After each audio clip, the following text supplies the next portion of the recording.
Sir CBN ఇప్పుడు ప్రస్తుతం AP ముఖ్యమంత్రి చంద్రబాబు నాయుడు ప్లాన్ ఏంటి అసలు? గేమ్ ప్లాన్ ఏమైనా ఉందా అని చెప్పేసి చాలా మంది మాట్లాడుతున్నారు. ఎందుకంటే అరచేతిలో స్వర్గం చూపిస్తున్నారే గాని ఇంకేం చేయట్లేదని విమర్శ. ఇంకో పక్క ఉప ముఖ్యమంత్రి కూడా ఇస్రోకెళ్ళి ముసి నవ్వడం తప్ప ఇంకేం చేస్తున్నారు అని చెప్పేసి విమర్శలొస్తున్నాయి. దీని గురించి మీరేమంటారు సార్? నాకు అలాగా అనిపించింది. బట్ ఫస్ట్ చంద్రబాబు నాయుడు గారి గురించి చెప్పాలంటే ఆయన అనుభవంతో మంచి మీటింగ్ అంబానీ గ్రూప్ని అలాగే పెద్ద గ్రూపులని మీట్ చేస్తూ ఆయన అనుకున్న సంపదను సృష్టించాలనే భాగంలో అనుకుంటా కంపెనీస్ని ఇక్కడ ఇన్వైట్ చేయడం అవి చేస్తున్నారా ఇది జరుగుతుంది. ఎందుకంటే ఇతను జగన్ పాలన అనేది ఒక పెద్ద గీత పక్కన ఇంకో పెద్ద గీత గీస్తే కానీ అది చిన్న గీత అవ్వదు కదా. ఆ విధంగా ఇప్పుడు జగన్ చిన్న గీత అయిపోయాడు. పెద్ద గీత కింద ఇతను మళ్ళీ గెలవటం 150 సీట్లను అతను 11 సీట్లు గెలవడం అనే దాంతో ప్రూవ్ అయిపోయింది. సంథింగ్ రాంగ్ కాబట్టి లాస్ట్ టైం చంద్రబాబు నాయుడు కూడా అలా చేశారు, ఈసారి అతను చేశారు. ఎవరో పర్మనెంట్ కాదని నిరూపణ అయింది. కానీ ఇప్పుడు ఇతను నిరూపించుకోవాలి కాబట్టి అప్పుడులాగా సింగపూర్ చూపించి గ్రాఫిక్స్ చూపించి అలా చూపిస్తే జరగదు. మనం కూడా చాలాసార్లు అన్నాం అమరావతిని హైదరాబాద్ లెవెల్ తీసుకెళ్లాలంటే మినిమం 30 years అవుతుంది నా లెక్క ప్రకారంగా. సో అక్కడికి మూవ్ అవ్వాలి. ఇప్పుడు హైదరాబాద్లో కూర్చొని మనందరం మాట్లాడుతున్నాం. ఆంధ్ర మీద ఎందుకు మోజు లేదంటే ఆంధ్రాకి ఈ హైదరాబాద్ పోయింది. అప్పుడు విశాఖపట్నం మీద ఫోకస్ చేయాలి ఎక్కువ. అక్కడ ఉన్న సిటీస్ మీద ఫోకస్ చేస్తూ ఒకటి పేదర్ సిటీ అనుకున్న విశాఖపట్నం మీద ఫోకస్ చేస్తే ఏమన్నా గుడ్లో మెల్లి వస్తుంది. అర్థమైందా? అక్కడ వాళ్ళ కమ్యూనిటీయే విశాఖపట్నాన్ని పెరగకుండా చేశారు. చంద్రబాబు నాయుడు గారికి అమ్మాయి క్యాస్టే దాన్ని పెరగకుండా చేశారు. వాళ్ళే బాగా సంపాదించుకోవాలని. అది నేను చాలా కాలం చెప్తున్నా. వాళ్ళ కోపం కూడా ఇచ్చాను. కోపం వచ్చి నేనేం చేస్తాను దానికి? అది జరిగింది. అది మీకంటే ఎక్కువ తెలుసు. నేను 40 ఏళ్ళ నుంచి చేస్తాను సినిమాలు. అక్కడ నా ఫ్రెండ్స్ ఉన్నారు. అందులో 75% అమ్మాసే. వాళ్ళు ఎవ్రీ వీకెండ్ మీటింగ్ పెట్టుకుంటారు అక్కడ. అంచేత విశాఖపట్నం దురదృష్టం ఏంటంటే పాపం ఆ ప్రజలు మిడిల్ క్లాస్లో ఉంటారు, ఉద్యోగాలు చేసుకుంటూ స్కూటర్ వేసుకుని. డబ్బులు ఉన్న వాళ్ళు అందరూ కూడా అక్కడ బయట నుంచి వచ్చిన వాళ్ళే. రాజమండ్రి నుంచి, విజయవాడ నుంచి, అక్కడి నుంచి వచ్చిన వాళ్ళు. మీకు అర్థమైందా? కావాలంటే వెళ్ళి చెక్ చేసుకోండి. ఇది అందరికీ తెలిసింది. ఇక నుంచి కమ్మ అనొద్దు, కేజీబీ అన్నాం. అదే కమ్మ గ్లోబల్ కేజీఎఫ్ అన్నాం. ఎందుకంటే అలాగంటే మళ్ళీ కోపం వస్తుంది అస్మాన్. అది కేజీఎఫ్ వాళ్ళు చేసిన పొరపాటు. అది అమరావతిని ఎంత కాలం చేస్తే నువ్వు తయారవుతుంది. అది ఏముంటుంది అక్కడ? You can make it one of the place. కానీ దాన్ని నువ్వు నీ టర్మ్లో అవ్వలేవు. నీ టర్మ్లో పోలవరం అవ్వదు. నీ టర్మ్లో స్పెషల్ స్టాటస్ రాదు. ఎందుకు వస్తుంది? స్పెషల్ స్టాటస్ ఇచ్చారంటే అది బీజేపీ గవర్నమెంట్ అయిపోవాలి. ఇది Telugu Desam and Janasena everything should become BJP. వాళ్ళు బీజేపీని అలా స్కాటర్ చేయడం కోసమే అడ్డమైన వాళ్ళు అందరినీ చేర్చుకుంటున్నారు. మీకు అర్థమైనప్పుడు ఈ పరిస్థితుల్లో ఆయన మీటింగ్లు పెట్టి మొత్తానికి కొన్ని పరిశ్రమలు అక్కడ రావాలని ఏదో ప్రయత్నిస్తారు. 3000 కంపెనీలు వచ్చేస్తాయని బుల్షిట్. 3000 కంపెనీలు రావటం 300 కూడా రావు. 30 తీసుకోండి ముందు చూద్దాం. నీ టర్మ్లో 30 కంపెనీలు పెట్టించండి. Companies like Samsung, companies like iPhone లాంటి పెద్ద పెట్టించండి. అర్థమైనప్పుడు టెస్లా అటువంటివి పెట్టించండి. It's enough. సో అక్కడ ఇంత ఇన్ఫ్రాస్ట్రక్చర్ నువ్వు క్రియేట్ చేయాలి. అక్కడ ఒక ప్రాజెక్ట్ జరుగుతున్న ప్రాజెక్టే పూర్తి అవ్వలేదు. సగం జగన్ జడదొబ్బాడు విత్ ఇస్ మెంటల్ సైకో దాని గురించి. ఎవరేమనుకుంటారంటే స్టూపిడ్స్. రాష్ట్రాన్ని పాడు చేసింది వాళ్ళే.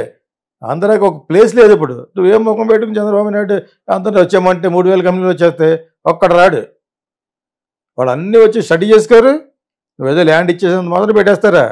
అది జరగాలనే కోరుకుంటాం. Being one of our AP స్టేట్కి సంబంధించి ఏపీ స్టేట్ తెలంగాణ వచ్చాక ఏపీ మీద ఇంట్రెస్టే పోయింది. That's what I'm telling. Hyderabad లాగా అవ్వాలంటే ఎలాగా అవుతుంది? ఇప్పుడు Hyderabad is happening city in the whole world. అది జరగదు. ఇప్పుడు పవన్ కళ్యాణ్కి వస్తే పవన్ కళ్యాణ్కి అదే కొత్త పిచ్చోడికి పొద్దురదు అన్నట్టుగాను కొత్తగా వచ్చింది కాబట్టి 10 ఏళ్ళు అలా కష్టపడి రిలాక్సింగ్గా హ్యాపీగా చిన్నప్పటి నుంచి ఇస్రో తలుపు కొట్టి వెళ్దాం అనుకుంటే పోలీసులు అడ్డగించారు కాబట్టి ఇప్పుడు ఇంతకాలాన్ని నాకు కోరిక తీరిందని ఎవరో బాగా ప్రిపేర్ చేస్తే బాగా మాట్లాడడం బాగానే మాట్లాడాడు. ఆ సైంటిస్టులకి అక్కడ ఉన్న వాళ్ళందరినీ డైరెక్టర్స్ని బాగా పొగిడాడు. దాన్ని పిలుస్తారని అనుకోలేదు. ఇక్కడికి ఎప్పుడు రావాలనుకుంటే చాలా బాగా మాట్లాడాడు. నేను అది అప్రిషియేట్ చేశాను. చాలామంది రెడ్ కూడా వెళ్ళింది అక్కడికి, డైరెక్ట్గా షూట్ చేశారనమాట. సో అందరిలోనే ఒకటే ఉంటుంది. ఒక్కొక్క ఛానల్కి సెపరేట్గా ఇవ్వలేదు కాబట్టి అందరూ కెమెరాలు ఫిక్స్ చేసుకుని చేశారు. బాగానే మాట్లాడారు. ఈ స్పోక్ వెరీ వెల్. ఎవరు? పవన్ కళ్యాణ్. అదే ఎక్స్పీరియన్స్ మేక్స్ మెన్ పెర్ఫెక్ట్. అదే that is been prepared speech అయినా అతను చాలా మాట్లాడుకునేట్టుగానే మాట్లాడాడు. అది యాక్చువల్గా ప్రిపేర్డ్ స్పీచే. ఎవరన్నా బాగా మంచి మంచి పాయింట్లు చెప్పారు, లేదా అతనికేం తెలుసు అతనికి. ఇట్ ఈస్ కంప్లీట్ జనరల్ నాలెడ్జ్తో సంబంధించింది. స్పేస్ క్రాఫ్ట్స్ గురించి, ఆర్యభట్ట గురించి అన్ని బాగా మాట్లాడాడు. అతను చదువుకునే టైంలో ఆర్యభట్ట చిన్న ఏదో వాళ్ళ స్కూల్ టీచర్ ఏదో చేయమన్నట్టు అవన్నీ చెప్పాడు. అండ్ ఈ ఆల్సో స్పోక్ బెటర్ ఇంగ్లీష్. నేను భయపడ్డాను అందుముందు, చాలాసార్లు షడదప్పివాడు అక్కడెక్కడ ఎవరో మరి. ఇప్పుడు ఎక్స్పీరియన్స్, ఒక విక్టరీ వచ్చిన సంతోషం కదా. మనిషికి సగం బలం, సినిమా వాళ్ళ గురించి చెప్తున్నాను, సగం బలం తృప్తి.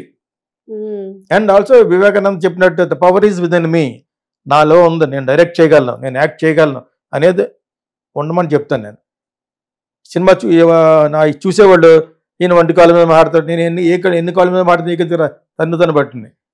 చెప్పే పాయింట్ వినాలి కానీ ఏ కళ్ళజోడు పెట్టుకున్నావు, ఆ కళ్ళజోడు పెట్టుకున్నావు, అవి మా వదిలేయండి. అది లూజర్స్ వాళ్ళు, మీరు ఆల్ లూజర్స్. మీరు పాజిటివ్గా ఉండాలనుకుంటే పాజిటివే ఉండాలి ఎప్పుడును. వివేకానంద నన్ను గుర్తుపెట్టుకున్నా లేకపోయినా సినిమా వాళ్ళ గురించి చెప్తున్నాను, మిగతా వాళ్ళు ఎలా పోతే నాకెందుకు. సినిమా వాళ్ళు నేను చేయగలను, I can direct, I can act అనిపించుకోవాలంటే అది మీరు స్ఫూర్తిగా పవన్ కళ్యాణ్ తీసుకోవచ్చు. Pawan Kalyan is not a great actor, or not a great dancer, or not a great orator. In fact వాళ్ళ బ్రదర్స్ అందరూ కూడా అంతే. ఆ పట్టుదలతో చేయగలం అనే దాంతో చిరంజీవి ఇంతవరకు వచ్చాడు. అన్స్టాపబుల్ అంటే ఎవరంటే ఇండియన్ ఫిల్మ్ ఇండస్ట్రీలో చిరంజీవి. మరి ఇది మీరు చెప్తున్నారు, అది అతని యొక్క స్వగుణం చెప్పాను, అతని యొక్క ప్రతిభ గురించి చెప్పాను, అతని యొక్క ప్రవృత్తి ఎంతవరకు తీసుకొచ్చిందంటే is no looking back hero అని చెప్తున్నాను. ఇది చెప్పాలి, అది చెప్పాలి, అలాగే మీరు కూడా అవ్వచ్చు. ఒక మంచి డట్యూట్ అవ్వడానికి మంచి అవకాశం ఇప్పుడు, lots of web series. So అదేవిధంగా పవన్ కళ్యాణ్ నా దగ్గరికి వచ్చినప్పుడు లావు ఉండేవాడు, అంచెలంచె నేర్చుకోమంది, ప్రతిదీ నేర్చుకున్నాడు, ఇస్ బికమ్ ఏ స్టార్. అలాగే ఎప్పుడే ఎందుకు చెప్తున్నా అంటే అర్థం అవ్వాలని, చూసేవాళ్ళకి అర్థం అవ్వాలి. ఎక్కువ నాది ఎవరు చూస్తారు, సినిమా వాళ్ళే ఎక్కువ చూస్తారు. మామూలు ప్రజలు కూడా చూసేవాళ్ళకి ఒక స్ఫూర్తిని ఇవ్వాలనుకుంటాను అనమాట. ఆ విధంగా Pawan Kalyan is by all means చాలా ఇన్స్పిరేషన్, చాలా మోటివేషనల్ కింద లెక్క. చిన్నప్పుడు ఏదో ఇలాగా చేయమంటే అది కూడా సరిగ్గా చెక్కలతో చేయలేకపోయాం. అటువంటిది ఈ రోజు నన్ను నా మినిస్ట్రీలో వస్తుంది కాబట్టి నన్నే మీరు పిలుస్తారని నేను అనుకోలేదు, ఊహించలేదు. నన్ను పిలిచారు, ఐఎమ్ సో హ్యాపీ అని చాలా చాలా క్లుప్తంగా అందంగా మాట్లాడాడు. మొత్తం almost all channels including electronic channels cover చేసినాయి, ఇంక్లూడింగ్ మీ ఛానల్ కూడా కవర్ చేసినట్టుంది. So it is a happy moment. అతను ఏం చేస్తాడు, చంద్రబాబు నాయుడు గారు మీరు ఏం చేస్తారో అటు నాకు జరగాలి, నాకు తెలియాలి అండ కదా. ఈయనేమో 3 సార్లు 40 సంవత్సరాల రికార్డు ఉన్నవాడు అని చెప్తా ఉంటాడు. ఆయన చెప్పడం నిజం కూడాను. అతను ఏం మాడతాడు, అంచేత అతని యొక్క మినిస్ట్రీ చూసుకున్నాడు. మినిస్ట్రీ ఒకటి కాదు, 3-4 ఇచ్చారు, చాలా వస్తాయి అతని కింద. అంచేత అవి చేసుకోవాలి. బట్ ఉప ముఖ్యమంత్రి అన్న ట్యాగ్ కూడా పెట్టారు కదా, అంచేత he is involved, he has to be involved in everything. ప్రజల యొక్క సంక్షేమం ఎక్కడైతే ఉందో అన్నిటిలోనూ అతను ఉంటుంది, అతని సేయింగ్ అంటే అతని మాట ఉంటుంది. అది ఎంతవరకు వాళ్ళు అండర్స్టాండింగ్ ఉన్నది అనేది మనకి ఇంకా అర్థం అవ్వాలని టైం పడుతుంది. ఈలోగా పాప అతని మీద ఆధారపడి ఇంకో 2 సినిమాలు ఉన్నట్టున్నాయి. ఓజీ అనే సినిమా ఒకటి ఉందా, ఇంకో సినిమా వచ్చి వీరమల్లు. ఈ 2 ఫినిష్ చేస్తాడు. ఎందుకు చేస్తాడో మంచి ఎక్స్పెక్టేషన్స్ ఆడతాయి ఇప్పుడు, ఎందుకంటే గాలి అంతా అతని మీద ఉంది.